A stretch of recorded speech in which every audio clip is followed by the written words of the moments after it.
Yashodanandana Braja Janarandana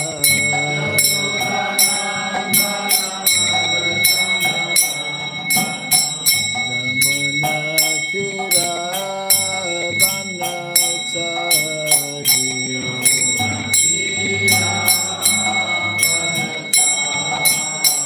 Jamuna Tira Vanachari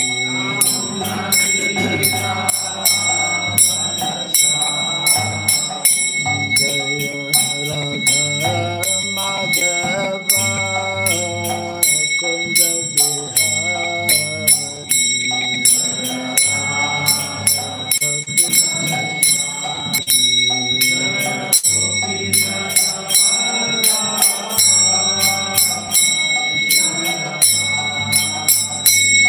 Jai Gopi Janaballabha Girivaradhari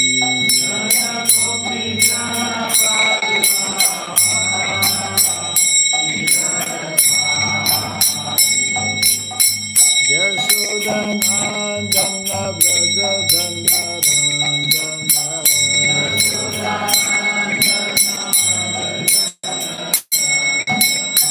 Yashodanandana Braja Janarandana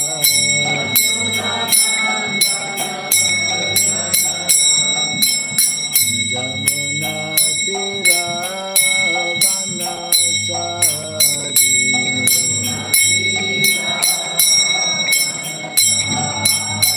Jamuna Tira Vanachari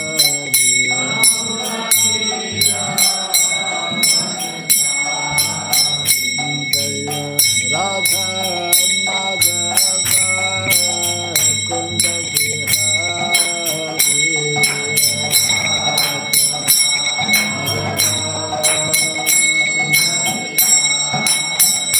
Jaya Radha Madhava Kunda Bihari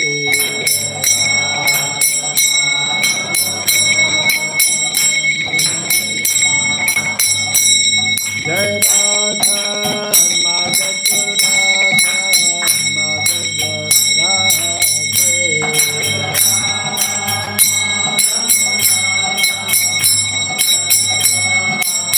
Jai Radha Madhava Radha Madhava Radhe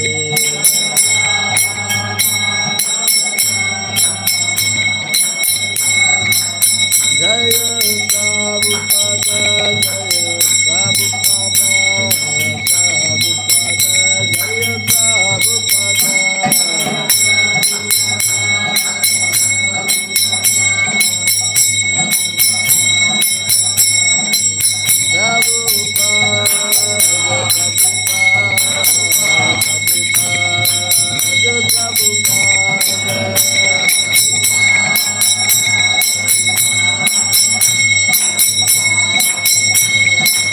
Jaya Prabhupada.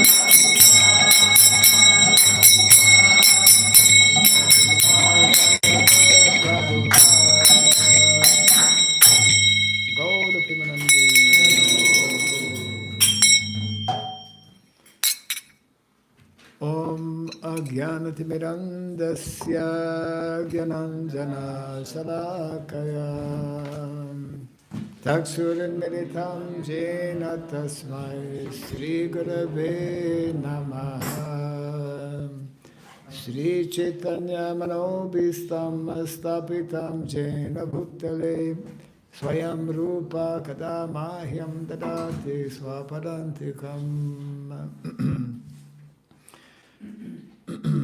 Narayanam Namaskritya Ram Chaiva Narotamam Devim Saraswatim Vyasam Tato Jayamudiraye Before reciting the Srimad Bhagavatam, which is our very means of conquest, let us first offer respectful obeisances.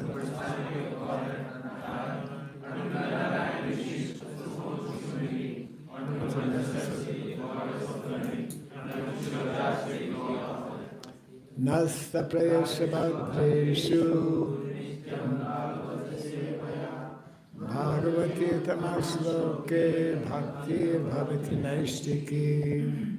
By regularly hearing the Srimad Bhagavatam and by rendering service unto the pure devotee, all the disturbance of the heart is destroyed like the mill.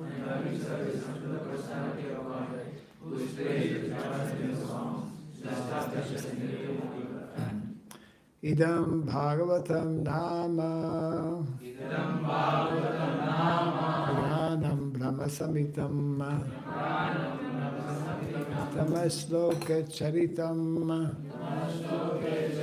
Sakara Bhagavan Rishi Nisreya Sayalokasya Dhanyam Swasyayanam Mahat. This Srimad Bhagavatam, known as the Grantaraj, is the king of all Vedic literatures, is the literary incarnation of God, compiled by the incarnation of God as Srila Vyasadeva. It is meant for the ultimate good of all people. It is all successful, all blissful, and all perfect. Sri Krishna Chaitanya Prabhu Nityananda Sri Advaita Gadadhara Sri Vasadi Gaura Bhakta Vrinda Hare Krishna Krishna Krishna Krishna Hare Hare Hare Rama Hare Rama Rama Rama Hare Hare Om Namo Bhagavate Vasudevaya Om Namo Bhagavate Vasudevaya Om Namo Bhagavate Vasudevaya Om Namo Bhagavate Vasudevaya Om Namo Bhagavate Vasudevaya Om Namo Bhagavate Vasudevaya Om Sarabhyai Namaha Om Sarabhyai Namaha Om Sarabhyai Namaha Om Sarabhyai Namaha Mukam Karoti Vasavam Pangam Langayate Girim Yat Kripat Maham Bande Sri-Guru Dinataranam Yat Kripat Maham Bande Sri-Guru Dinataranam. Hare Krishna. Welcome everyone to the morning Srimad Bhagavatam. We are reading from the 10th canto, chapter 22, which is entitled Krishna Steals the Gopis' Garments. And I believe we're meant to read from 1 to, what is it, 6? And focusing on 4. Got it? Yeah.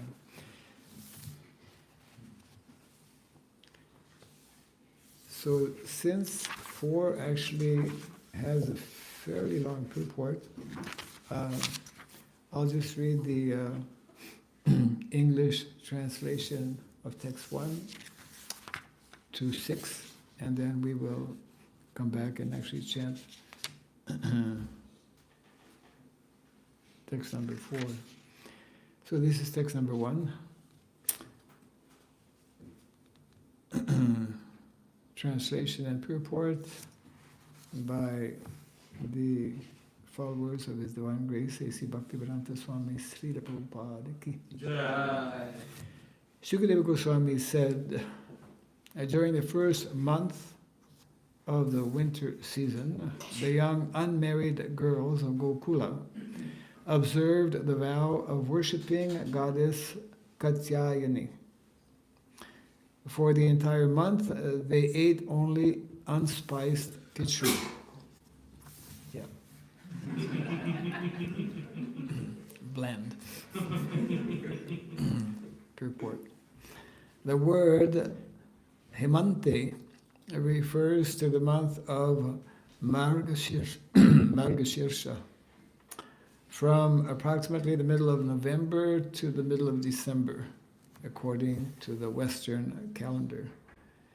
In chapter 22 of Krishna, the Supreme Personality of Godhead, Srila Prabhupada comments that the gopis, quote, first ate avishanna, a kind of food prepared by boiling together mung dal and rice without any spices or turmeric. According to Vedic injunction, this kind of food is recommended to purify the body before one enacts a ritualistic ceremony. End of quote. Text 2 and 3, which has a very short purport. This is the translation of the two texts. My dear king, after they had bathed in the water of the Jamuna, just as the sun was rising, the gopis made an earthen deity of goddess Durga on the riverbank.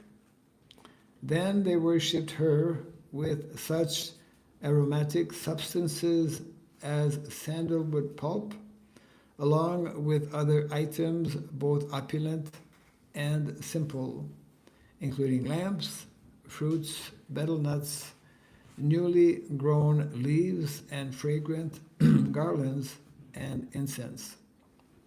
Purport.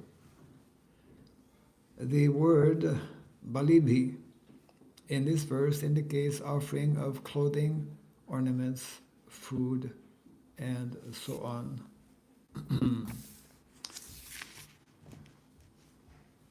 Actually, it's probably on the board, 4, right? Yeah, okay. So we will do as we normally do. Katyani Mahamaye Mahayogi Nyadhishwari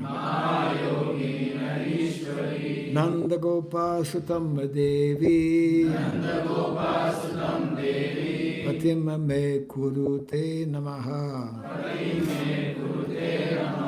Iti Mantram Japantyasta Pujam Chakru Kumarikaha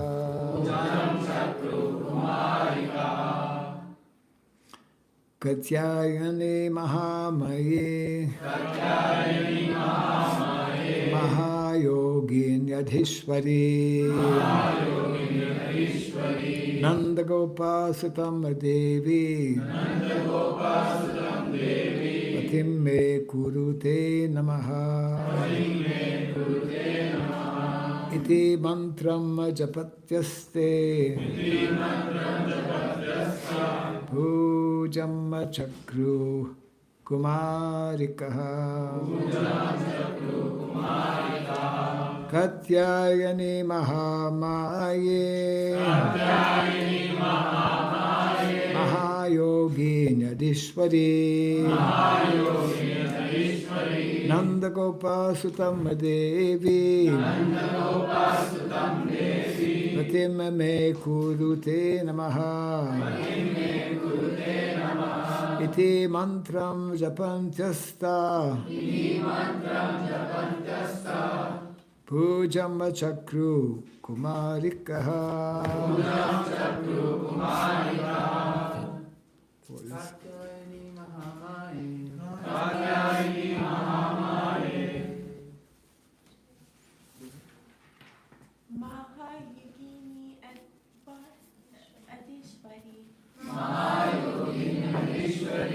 Nanda Gopa Sutam Devi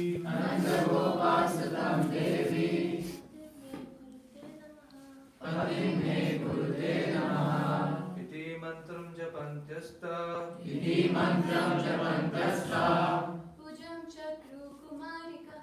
Pujam Chakru Kumarikaha. Katyayani Mahamaye. Mahayogine Adishwari. Nanda Gopa Sutam Devi.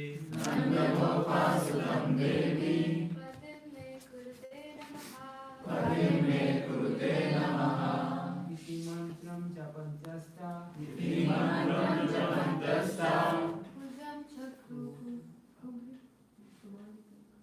Pujam Chakru Kumarika. Okay. Katyayani. O goddess Katyayani. Mahamayi. O great potency. Mahayogini. O possessor of great mystic power. Adishvari. O mighty controller. Nanda Gopa Sutam. The son of Maharaj Nanda. Devi. O goddess. Patim. The husband. May. My. Kuru. Please make. Te. Unto you. Namaha. My obeisances. Iti. With these words. Mantram. The hymn. Japantyaha. Chanting. Taha. They. Pujam. Worship. Chakru. Performed. Kumarikaha. The unmarried girls. Translation and purport. Each, well, I'll just read the translation. We'll come back to the purport in a few minutes. Translation. Each of the young unmarried girls performed her worship while chanting the following mantra. O goddess Katyayani, O great potency of the Lord, O possessor of great mystic power and mighty controller of all, please make the son of Nanda Maharaj my husband. I offer my obeisances unto you. We'll come back to the purport in a few seconds. Text number 5, translation. Thus, for an entire month, the girls carried out their vow and properly worshipped the goddess Bhadrakali, fully absorbing their minds in Krishna and meditating upon the following thought. May the son of King Nanda become my husband. And a translation to text number 6. Each day they rose at dawn. Calling out to one another by name, they all held hands and loudly sang the glories of Krishna while going to the Kalindi to take their bath. Coming back to text 4, purport.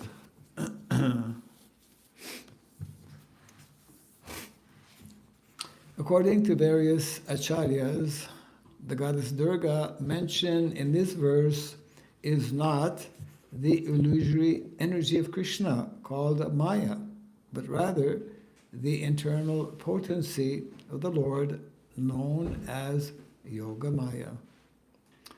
The distinction between the internal and external or illusory potency of the Lord is described in the Narada Pancharatra, in the conversation between Shruti and Vidya. I'll just read this, you don't have to repeat.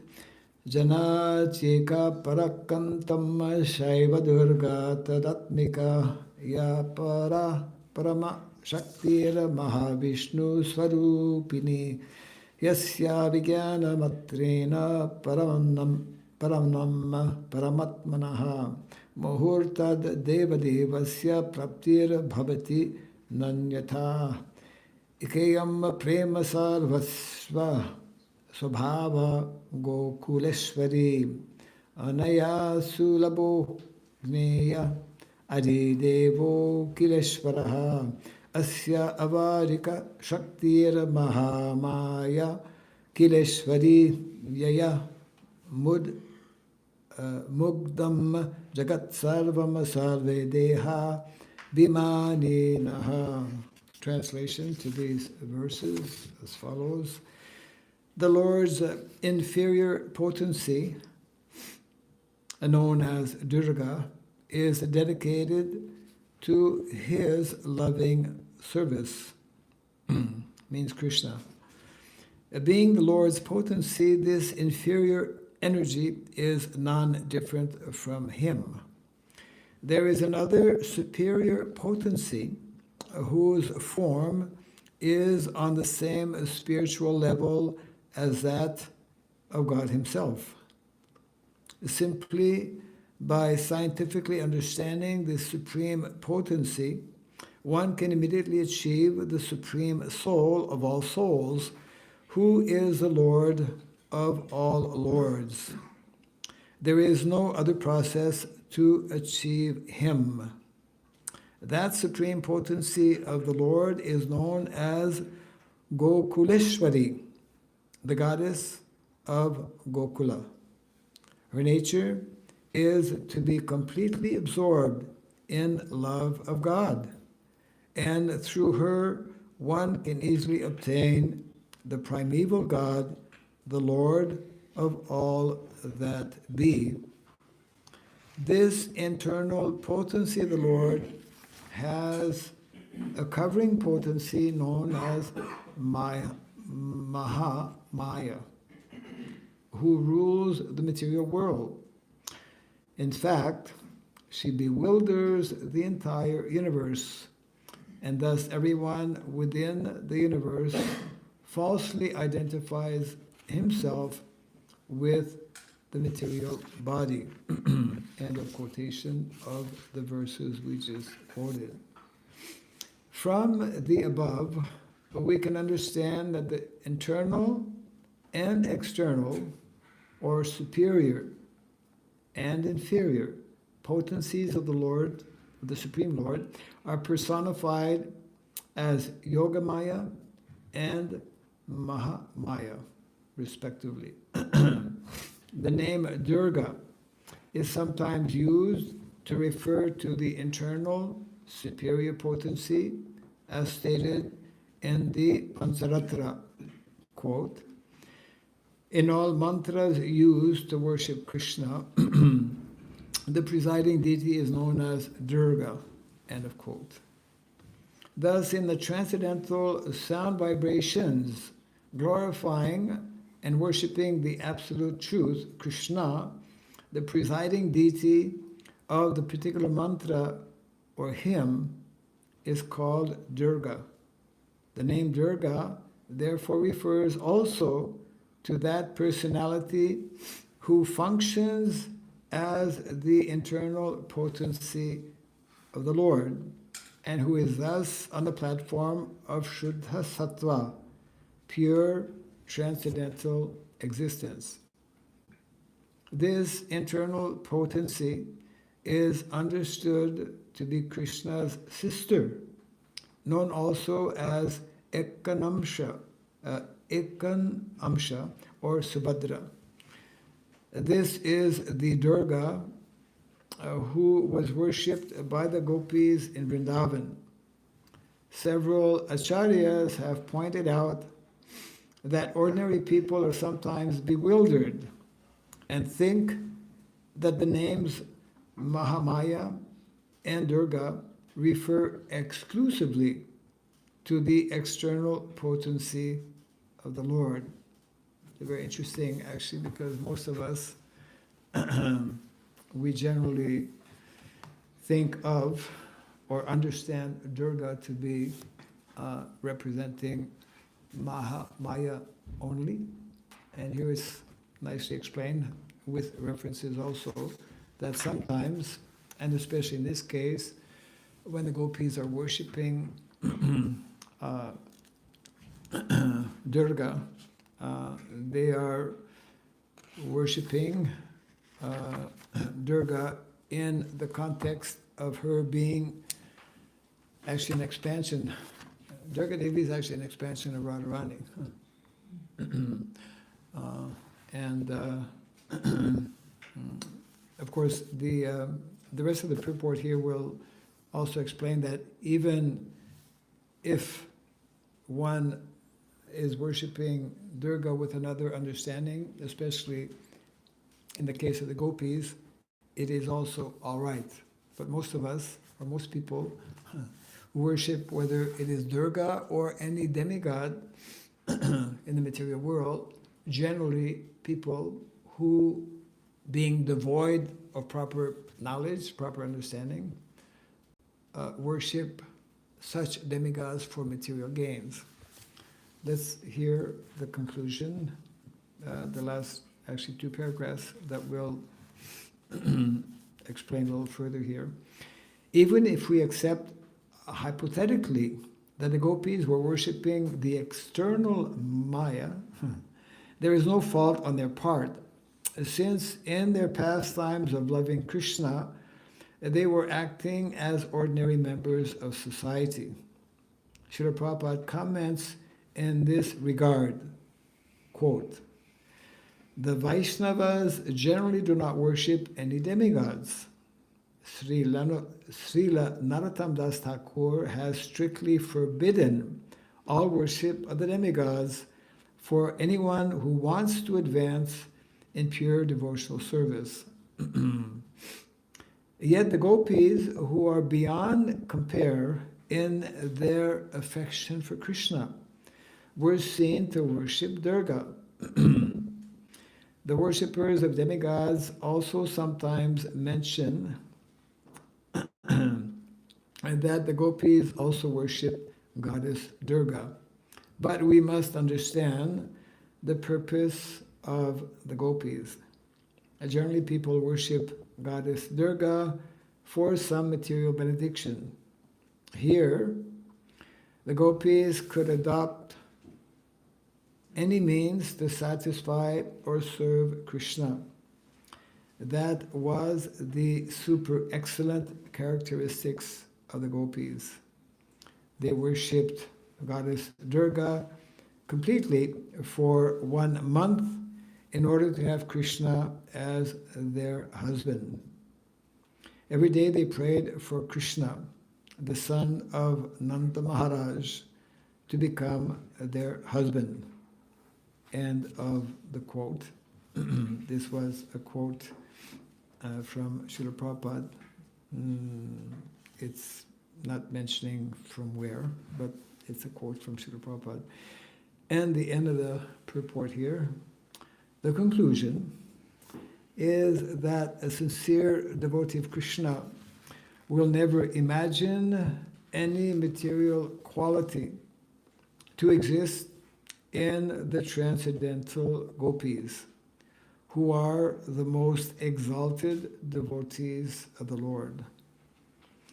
The only motivation in all their activities was simply to love and satisfy Krishna. And if we foolishly consider their activities to be mundane in any way, it will be impossible for us to understand Krishna consciousness. Yes. So, yeah, sometimes we see, as in this example, gopis of Vrindavan, engaged in seemingly mundane worship.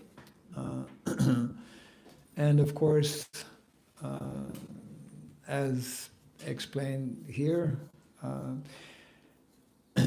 most people actually who do worship different demigods generally do so, I suppose mainly because they haven't read the Bhagavad Gita, because in the Bhagavad Gita Krishna explains, as we know, that only those with having less intelligence worship demigods, not knowing that there is a reality much superior. And this is, of course, the whole topic of, which is described also in the Bhagavad Gita, what is called the Mohini Prakriti, isn't it? Mogasham Mogakarmano Moga Jnana Vichetasa Rakshasim Masurim Machaiva Mohinim Prakritim Sritaha. So the Mohini Prakriti is described as the external energy. Basically, these are the two energies that we have to deal with, or that we can deal with in the material world. There is this external Mohini Prakriti, and there is, of course, also the internal energy of the Lord, and that's mentioned in the same chapter also. Those who are fortunate to come in contact with the knowledge of the Bhagavad Gita, they come to know about this internal energy. They are referred to as, all of you sitting here, as Mahatmas. Matmanastamam partam daivim prakriti asritaha.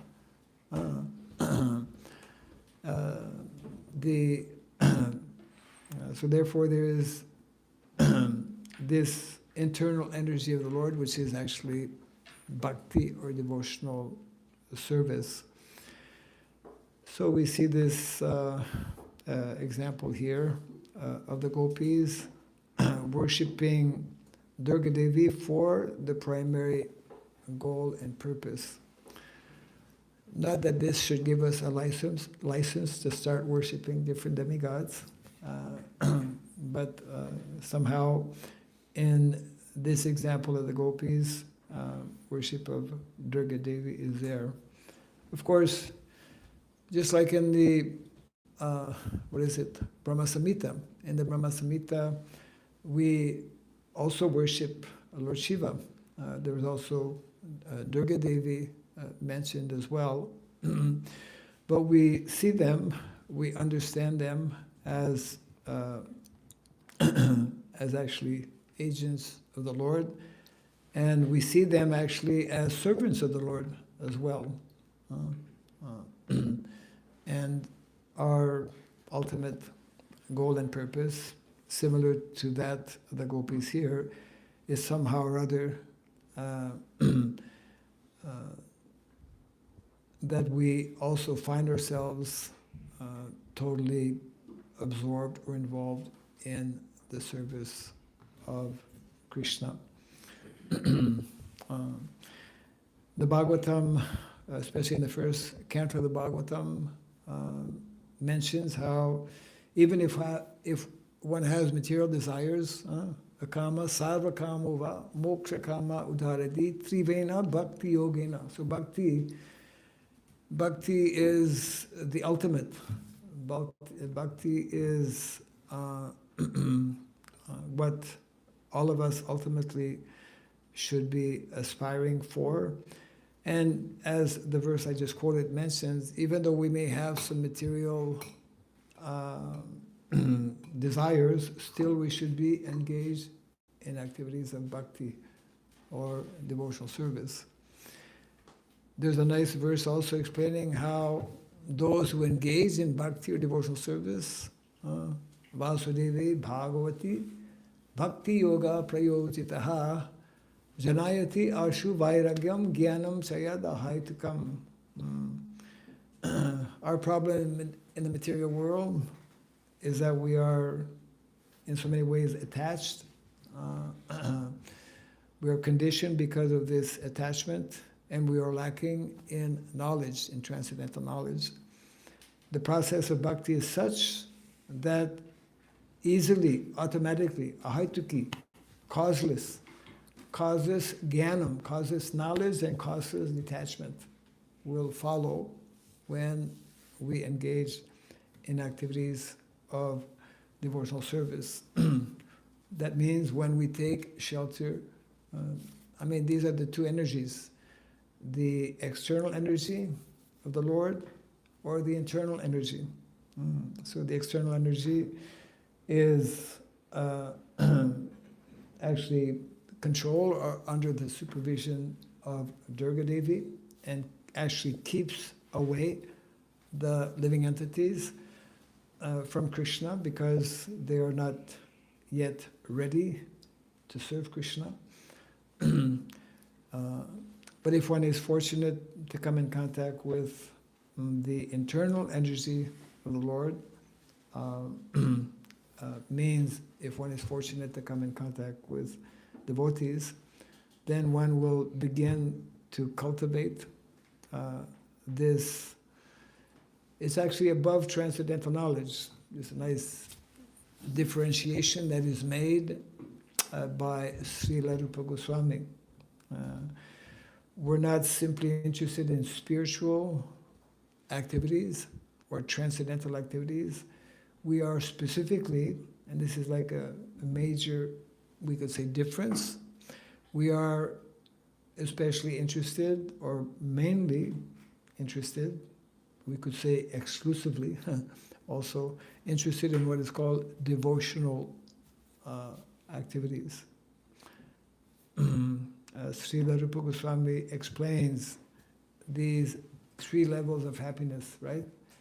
Material happiness, spiritual happiness, and devotional happiness.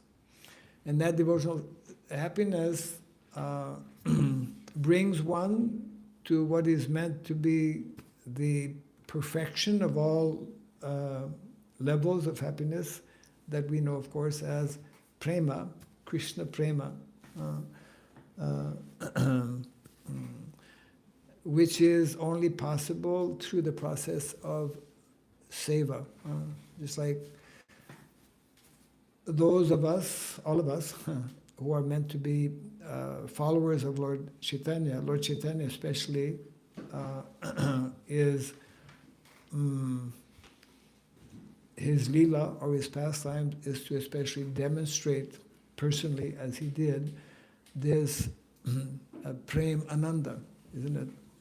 We say Gaura Premanandi, Premananda, which Prabhupada nicely explains is only possible through seva. And then we also get, or experience, we are meant to experience what is called Sevananda. Sevananda is the same as Premananda. Means if we want to get Krishna, if we want to experience prema, pure love of Krishna, that is meant to be done or can only be done through the process of seva, you see. So seva is very different from puja. Seva is meant to lead us to unconditional, well, that reference or that that is explained also in the first canto in the very well-known verse, Ahaitukiya pratihata yagatma suprasidati savai pumsam parodharmo jato bhakti radhoksaji. So Bhagavatam is focused especially on this save ananda. Prabhupada would also often refer to what is most important for every devotee is to develop this, Prabhupada called it service attitude. Service attitude. Devotee means someone who is ready to serve, who is actually seeking and always looking for opportunities to render devotional service, either to Krishna or even more, in many ways, more appreciated by Krishna to render service to what is very dear to Krishna, to the devotees of Krishna,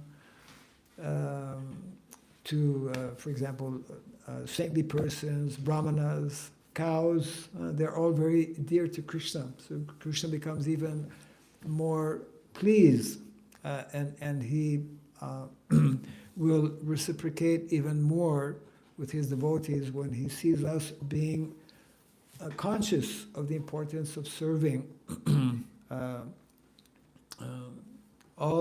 so many things that are actually dear to Krishna.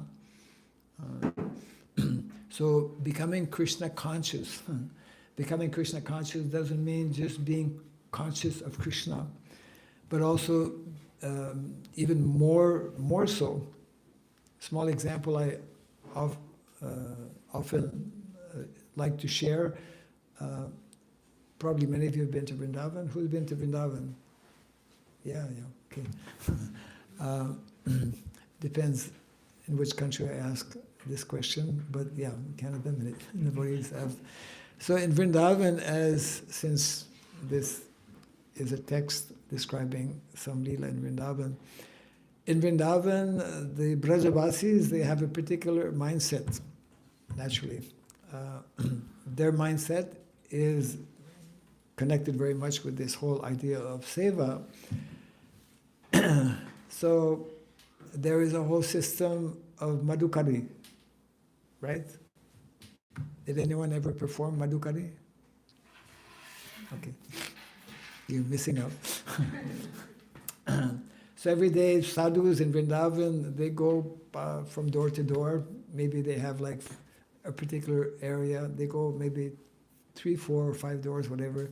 And the Brajavasis know that some sadhu is going to come, and therefore they prepare roti, right? Chapati. And they give to the sadhus. But when they prepare their chapati or roti, the first roti they actually don't offer to Krishna. They keep it aside. You know for who? Cows. For the cows, yes. And then they prepare the second one and they leave it aside also for the sadhu who's going to come at the door. He's not going to knock, he's just going to be there, he's very humble. So the first chapati is for the cows, the second is for actually the brahmanas or the sadhu. And the third chapati goes to Krishna. So that's, that's the kind of mood and mentality that the residents of Vrindavan have, which of course we cannot imitate, but we should learn from that, mood and mentality. So we become protected. We can only actually be protected when we take shelter of this internal energy of Krishna, which is that of bhakti or devotional service. So that is why whenever we chant the holy name, whenever we hear Srimad Bhagavatam class, whenever we associate with devotees, and whenever we take prasadam, which is just around the corner, then we are connected with Krishna. We are connected with Krishna's internal energy. And the whole Vedic culture is meant to actually facilitate our being naturally and constantly always in connection with that internal energy and in connection with what is very dear to Krishna. That's why Vedic culture is agrarian culture. I was briefly mentioning that at the Sunday feast, which is not easy for most people, most common people, and even for most devotees to connect or to associate, because most of us are not keeping cows these days. But when we keep cows, when we serve cows, and when we serve Mother Nature, means because land is also very dear to Krishna. These are the 3 mothers that we are meant to honor and to worship. Mother Cow, Mother Nature, and the third mother, Mother Saraswati. Means knowledge, cultivation of knowledge. Cultivation not only of spiritual knowledge, but also cultivation of material knowledge as presented, as authorized, as recommended in the Shastra. And we are meant to perform prescribed duties, and I'll end on this point before the bell ring. I don't know if you have a bell or not. Maharaj, overtime. If you want, we can go overtime. No, it's okay. Because I have to meet somebody actually as well. Oh, Mataji is here already. Okay, very good. So we are meant, actually, that's part of what we are supposed to do. It's part of the mandate given to us by Srila Prabhupada to revive, to again materialize, to reintroduce Vedic lifestyle, following, in keeping with what is called prescribed duties. And prescribed duties need to be understood in terms of prescribed Vedic duties. Every day, everyone goes to their so-called prescribed duties, but most people don't go to Vedic prescribed duties. Yeah, as we were coming in this morning, I was surprised, so many cars in front of us, in the back of us, everyone's rushing, mad rush anyways, yeah. Okay, I'm going to close here. We have exactly 30 seconds for questions.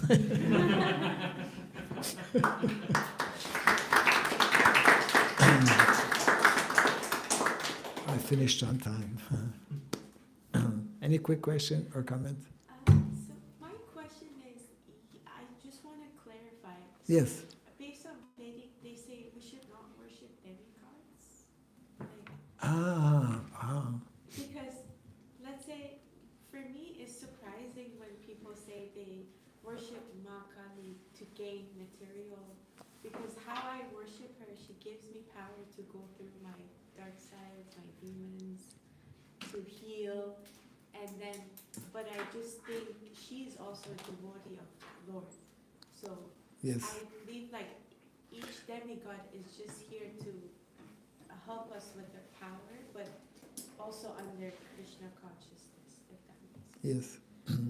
So we honor demigods, but we avoid, as most people, which was mentioned also in the purport, we avoid, see, most people who worship demigods generally, and maybe you're an exception, they worship demigods for some material gain. But the more we learn about Bhakti, then we're not at all concerned about material gain, you see. Because we know that whatever is meant to come or not to come because of our karma and whatnot, it will automatically. We are primarily focused on worshipping Krishna, serving Krishna, and therefore we avoid worship of demigods for such kind of, let's say, material purpose or gain. Otherwise, as here it is mentioned, the gopis in Vrindavan, they worshipped, they understood Durga Devi to be actually directly representing the internal potency of the Lord as well. Yeah. Okay. Thank you. Yes. Thank you for the great class, Maharaj.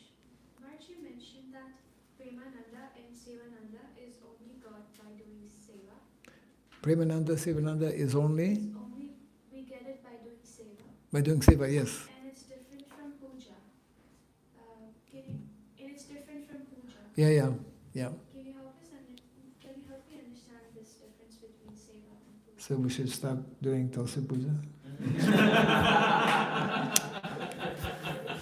Go Puja, Tulsi Puja. Generally people do puja for some material gain and purpose. So it's the mentality in which we do things. We do puja, but there is a difference between puja and seva. But it will depend on the mentality in which we are doing it. So we're not putting an end to pujas here. So puja you describe here as ritualistic worship of Well, it depends on the mentality in which we are doing it, isn't it? I mean, the very first line of Tulsi Puja is, is asking to be engaged in serving Krishna. Yeah. Yes. Along the same line, Maharaj, I had the question that, you said that devotee is the one who has service attitude.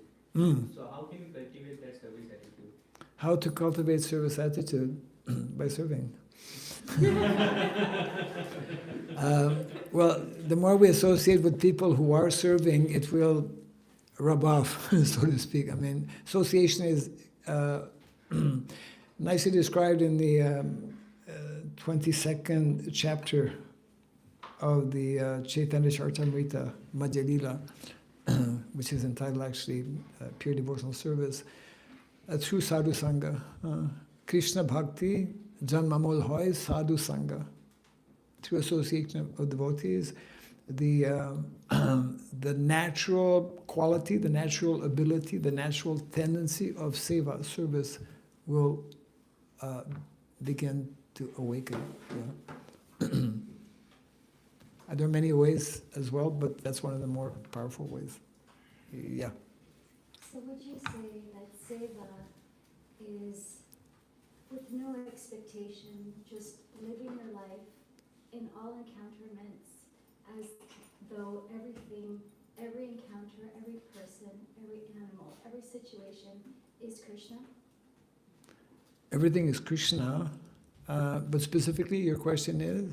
Would you say that serving everything around you, Serving everything around us. yeah, like living your life as if you were doing puja, but not in puja, but just treating people, or the way you eat your food, or the way you appreciate when you wake up in the morning light? Yes, yes, yes. Would you say that's seva? Yes, yes. I mean, ultimately, one who is, the more we become purified in consciousness, we see everything, and we see the connection with Krishna, and we, it's as we develop this consciousness, then we see, for example, in the sunrise. Unfortunately, today there was no sunrise. I mean, the sun was there, but we couldn't see. But we appreciate Krishna through his material manifestation, through his energies. Yes. As long as we develop this mood and mentality of wanting to serve Krishna and not wanting to enjoy independently from Krishna, then we're on the right track. Yeah? Yes. Maharaj, you mentioned about 3 types of happiness: material, spiritual, and emotional. Yes. Would you like to explain the difference between spiritual and emotional? Absolutely. Huh? That was a good question. Okay. It's very simple, actually.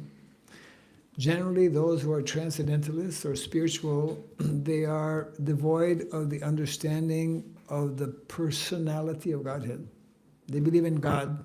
I mean, the impersonalists, they believe in God, but they don't know that God actually, the source, the original source or identity of God is that he is a personality or a person. And therefore, Prabhupada explains, love, actual love, is only possible to experience when there are two, the lover and the beloved, isn't it? So therefore, simply being transcendental is much better than being material. But above being transcendental and knowing that God exists, knowing who is God, knowing that God is a person, knowing that God is Krishna, that particular personality, not some other, let's say, personality. So this is a topic of tattva, which is a very deep subject matter. And therefore, there's a vast difference that is explained in when we describe the ananda, or the happiness, or the pleasure that one can experience. There is, that's explained in the Bhagavatam, the difference between, impersonal ananda, what do we call impersonal ananda?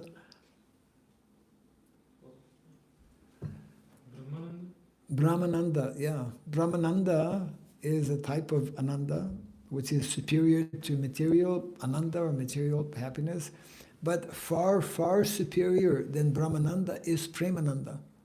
And it is described, the comparison is that of the,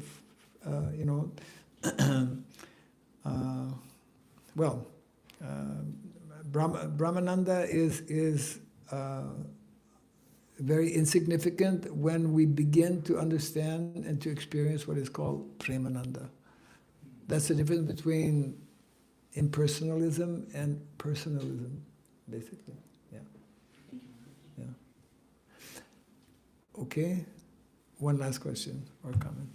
First, thank you for doing this class. So you ended by saying that the mandate given to us is to revive or reintroduce the Vedic lifestyle through our prescribed duties. Uh-huh. So I was wondering, what would you say are maybe like the top few ways that are either realistic or the most important things that we can reintroduce or that we should be working towards? What are the most important aspects in terms to revive or reintroduce this Vedic lifestyle? Yeah. Is it? That's the question. Yes. Of course, the essence of Vedic lifestyle is devotion to Krishna, isn't it? But what will more easily facilitate that devotion to Krishna is, and we're very far away from this, of course we can take, as they say, baby steps towards that, but ultimately we should know where we're going or where we should need to go. And where we need to go, you know, Prabhupada spoke about modern day civilization as being, what's the word Prabhupada used? Heavy word. Modern civilization is a doomed civilization. That's pretty heavy. Won't last. So we can take steps by, see, I don't know if I mentioned the 3 gifts of nature. I mentioned that, right? Maybe on Sunday? Yeah, Sunday you mentioned. I mentioned that. Who was there on Sunday? Okay, who knows about the 3 gifts of nature? Because that's where we need to start meditating how to manifest these 3 gifts of nature. One of them we're doing now in terms of cultivating knowledge. That's one of the 3 gifts of nature. The other 2 are connected with cows and nature. Cows and land. So we can just like, well, are these real plants? Some are, some are not. They're real? No. Yeah. So you have to become real.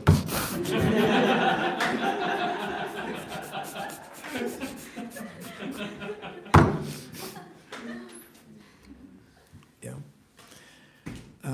All of us, we can, we have to reconnect with what is very, very dear to Krishna.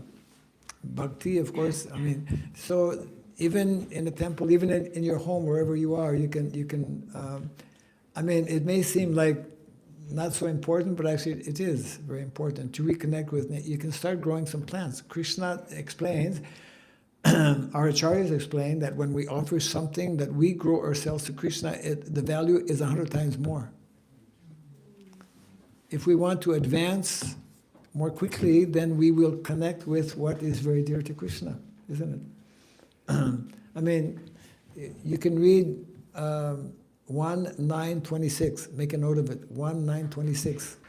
You can also read 10:11:37. 10:11:37. You get some idea of what Prabhupada is, emphasizing how important it is to reconnect with what Krishna is giving us in terms of the process and the method. So, very nice statement that Prabhupada makes also, and I think this will be the last sentence before going for prasadam. In the small text, and I want to highly recommend this small essay written by Srila Prabhupada called Gita Nagari. I think I mentioned it also. Gita Nagari, Prabhupada makes the following very powerful statement. Very easy to understand, but very powerful. If we want to reestablish, and we do, universal brotherhood in the world, peace in the world, then there are 3 things we need to deeply understand and share with others because they will more easily be able to accept it. One is the fatherhood of Godhead. God is our Father. God is everyone's Father. Understanding the fatherhood of Godhead. Prabhupada then mentions, secondly, to understand the motherhood of nature. Mother Nature. She's our mother. She provides all of our needs. And number 3, which is very nice, the childhood of all living entities. Not only human beings, but trees, animals, insects, etc., etc. We're all living entities. We're all children of God. When I joined, there were Children of God movement going on. You probably, I don't know, I don't hear about them anymore. But we're all children of God. We're all dependent on, we're all dependent on our Father, Krishna. We're all dependent on nature as well. And we need to learn how to properly utilize those two. And where's my card? I have a card for those who didn't yet, especially those who were not there on Sunday. I won't ask for a show of hands, but I have some hidden books here, actually digital books, and you can all avail of this facility by connecting with this link. And there's quite a few books, and we have a website that explain more things about what we're trying to do to help Prabhupada in his preaching mission. Thank you very much. Jai Srila Prabhupada Ki. Hare Krishna.